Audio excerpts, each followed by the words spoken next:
एकजना व्यक्तिले आरटिएमएस र डिपिएमएस को बारेमा सोध्नु भएको छ। विषय अलि टेक्निकल छ तर सरल भाषामा बुझाउने प्रयास गर्नेछु।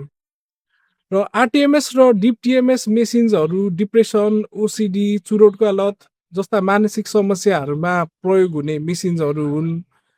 नेपालमा आरटिएमएस अलि धेरै ठाउँमा उपलब्ध छ तर डिपिएमएस भने केही ठाउँमा मात्रै उपलब्ध हुन सक्छ। र मैले चाहिँ आरटिएमएस चलाएको छु, डिपिएमएस चाहिँ चलाएको छैन। र यो दुईटै मेसिन्सहरूले म्याग्नेटिक फिल्ड प्रयोग गरेर दिमागको निश्चित भागलाई स्टिमुलेट गर्ने अथवा सप्रेस गर्ने काम गर्दछन्।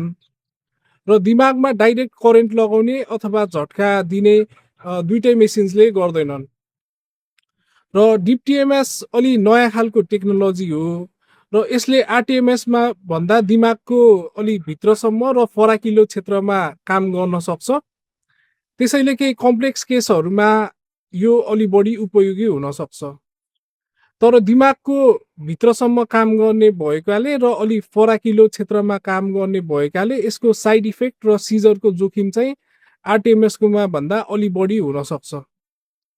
तर इभिडेन्सहरूको अनुसार चाहिँ दुईटैको साइड इफेक्ट र सिजरको रिस्क कम नै हुन्छ।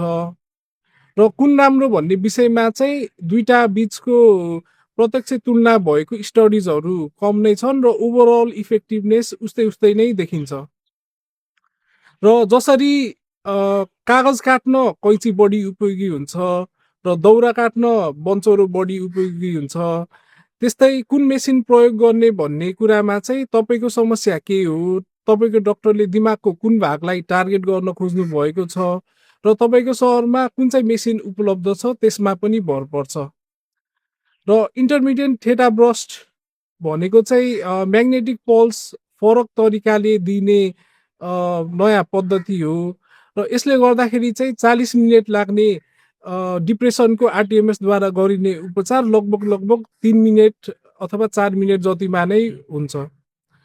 र डिप्रेसनको उपचारमा यसको प्रभावकारिता सामान्य आरटिएमएस जति नै मानिन्छ।